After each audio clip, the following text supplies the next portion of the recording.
Welcome back to Alpha Mods, everybody. So today we're going to be discussing why you should be buying a used Alfa Romeo Giulia or Stelvio. And is it the right time to do so? Exactly. So one of the biggest things that gets on people's mind when we get into this subject, we talk about things like reliability, the depreciation of the vehicle, and its overall value and performance as where it stands in its class.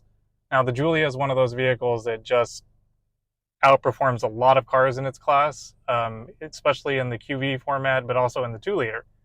So when you start matching this depreciation and the ability to come in as a secondary owner and pick up where the first owner might have lost a little bit of money, the Giulia becomes a really good, viable option.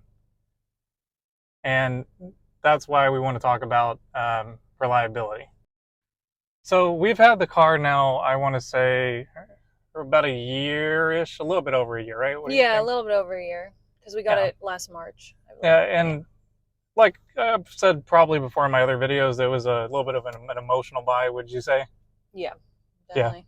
We saw it on the lot. We're like, we want this. Yes. So the timing for us wasn't really great. We got it at probably higher than it should have been in the market. Now Oh yeah. things are settling down a little bit. So it's kind of looking up for people who want to buy a Giulia or get into this type of car. And I think that's awesome. So we want to talk about what's our experience been like overall. How many times have we been to the dealership? I think we've only been to one time, and that was for what was it, turbo? Yeah, basically the O-rings on the turbo, the coolant, and the oil side, they had to both be both O-rings had to be replaced. They did it under warranty, no big deal. It was easy in and out. And other than that, we went to go pick up a part from Alfa Romeo like last week. I'll throw in the video. Yeah, it was not a good time because they gave us the wrong part. Well, number one, and number two, we ended up with a flat tire because on the way there was some construction Yeah. and we picked up a screw. But that's just to give you guys an idea of what we've experienced over the last year, which is basically nothing. Not Um, much, really. It you have hasn't a, been any kind of hassle, to be honest, which I was really worried about going oh in yeah, getting into this car, first of all, because I was like, I don't know, because I heard about like the dealerships being, iffy or just not the best service or whatever, but actually it's been overall pretty good experience, I'd say. yeah. I mean, I want to say dealer network is not perfect. Let's just put it No, that it's way. not, but But the car itself is solid. Like you're getting a very solid, reliable vehicle. And even with the tune, I'm still good to go. I don't have to worry about constantly having breakdowns or getting stuck places. I mean, this car's never once got us stuck. Even when the tire thing happened, we still didn't get stuck. We were able to make it to a tire shop and get that whole thing resolved. So I just want to put it this way. If your concern is reliability with these 2 liters, just make sure that whenever you do get into a used vehicle, that you're getting something that is towards the end of the factory warranty so that you retain some of that factory warranty and you have the option to purchase an extended warranty, which I think is honestly very important when you're getting a Giulia because, of course, there are a lot of unknowns and sometimes owners don't take care of them as well as they should. But even if that is the case, you still would be covered if you get into a Giulia that has a small amount of factory warranty remaining. yeah, I But think we had like 6 months or something like that left over, yes, and it helped us get through our little rough patch, and it was all good. So yeah, and now we're happy with we went it. with Tom Winkles, and I'll put his Tom info. Winkles, yes. But he kind of sells Hooked the it up. Mopar care to everybody in the at least the Facebook Giulia groups. So we definitely want to put that out there. It's something I recommend to every owner in general. Um, so now I guess we'll talk a little bit more about timing.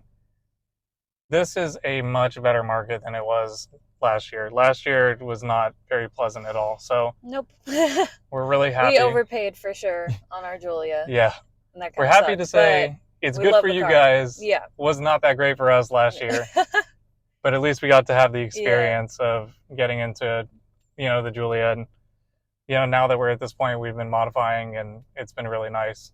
Mhm. So without further ado, we'll move on to the next segment. We'll talk about the performance to value aspect. 0 to 60 here with some minor boost. Here we go.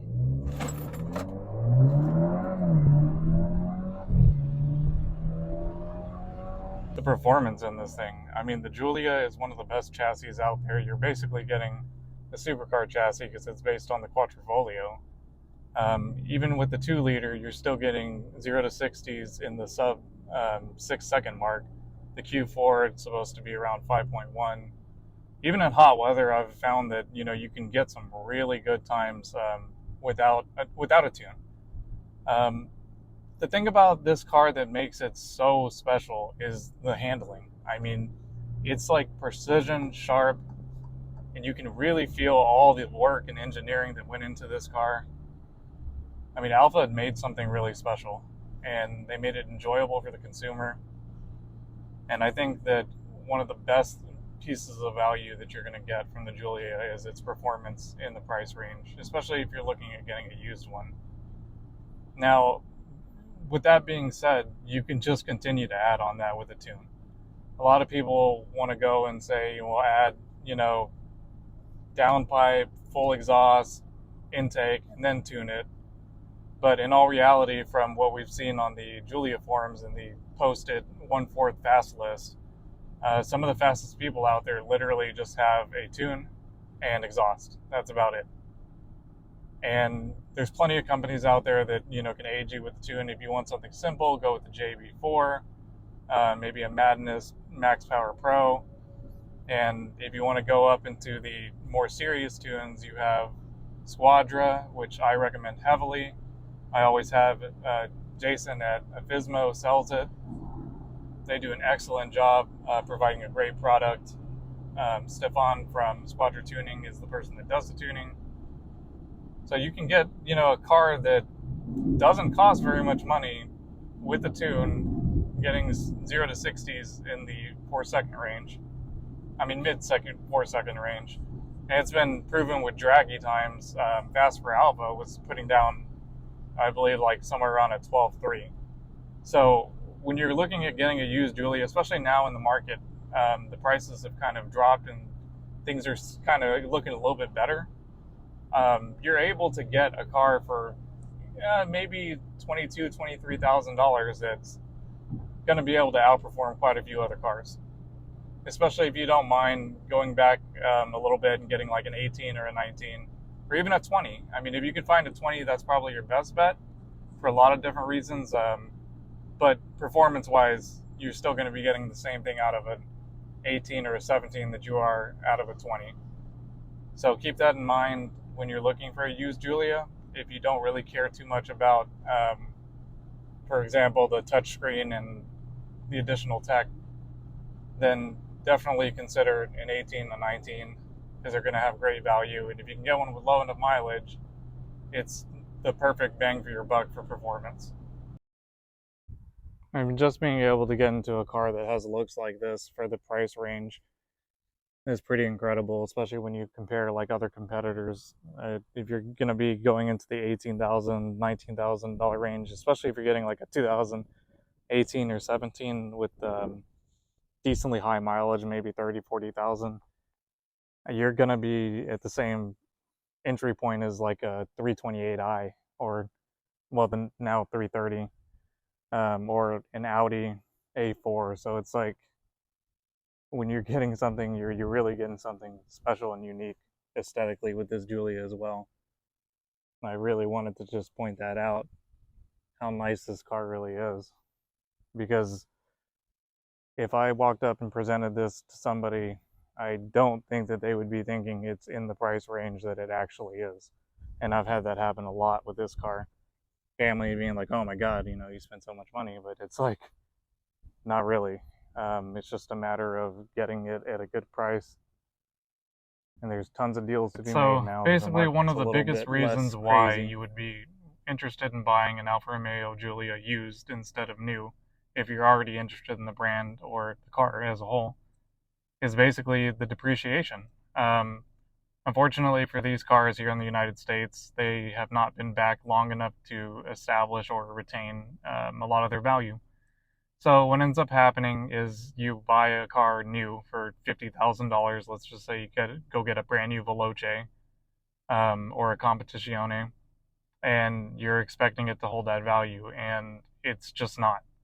Um, where we're at right now in 2023 with the Alphas is you can typically see about a 40 to 45% reduction in overall value over the course of 5 years. So, whenever you're considering buying something used, you're going to be able to at least get rid of the hit of the initial depreciation. So, for example, my car. I mean, I picked this car up for, I believe, 31,000 ish dollars. Yeah, the market was a little bit high. It wasn't the greatest time. I believe I had, I want to say 30 something thousand miles, 32,000 miles on it. So it was a little bit of an emotional buy for me. I mean, I saw the color, fell in love with it, bought it.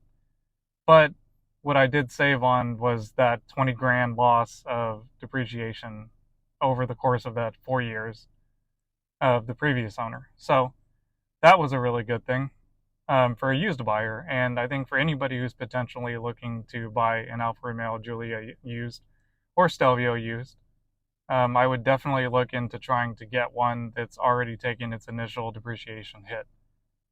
That's just because, in general, you save yourself a lot of money. You may not get like a brand new spanking car, but it's like, is it really worth losing that much money over it? And I'll go ahead and throw in some of the benefits of getting a new car, right? You end up with a 4 year warranty, and basically most of your stuff is going to be covered completely under warranty, and you don't have to worry about very much. That's always nice and well, but you can also get that in a used Alfa. If you buy a used Alfa, just make sure the mileage is under 40, and you're still under factory warranty. Make sure that it's not past the years. I believe it's 4 years. Um, and you'll be able to still retain the factory warranty towards the end. And at that point in time, I'm pretty positive whatever issues the first owner has had, they've already gone through with warranty claims and gotten a lot of things sorted out and fixed. So you might end up with a car that's pretty solid. Like when I bought this one, I was expecting to have a lot of different issues, and that just wasn't the case. I've been to the dealership literally one time for them to replace some O-rings on the turbo, and that's literally about it. Everything else has been oil change, spark plugs, basic maintenance. So when you're looking at it from that perspective, you're able to save a lot of money by buying something that's already taken its hit in value and still retain some factory warranty if you get it in under the correct parameters. And you're basically walking into a car that's amazing for a great deal, a great price. I know some of you guys out there are going to be able to get these in the sub 20s. And one of the biggest things is if you still retain the factory warranty, you can slap on the Alpha Care or the Mopar Max Care and get the extended additional warranty, which I really promote Mopar Max Care because it's saved a lot of people a lot of money, and I've seen a lot of testimony to this. And the dealerships accept it nationwide, so there's always that. So when it comes to getting an Alfa Romeo Giulia or Stelvio, make sure that you look at what you're going to be saving over the course of getting a used car versus getting a brand new one, even though it might really be nice to get the newest one with the newest features. But even in 2023 right now, we don't have the European update. We don't have the LED headlights with the full electronic digital gauge cluster. We don't have any of that to begin with. So it's not like you're getting this tremendous update by buying a 23 versus getting a 20, for example. And one of the other things that you want to look at is if you can buy a 20, I would recommend getting a 20. And the reason being is they've updated so many different things to just make the car more solid and better in general. A lot of these things take a little bit of time from the initial launch to the point of where we're at now. So if you want to get a 20, that's a good starting point. Nothing wrong with the 18s, nothing wrong with the 17s. They have slightly more issues. I would say the 17s are known for like the radiator problems and the coolant lines. They did a couple of updates and things like that. But when you get into the 2020, the major differences are very minute as far as reliability.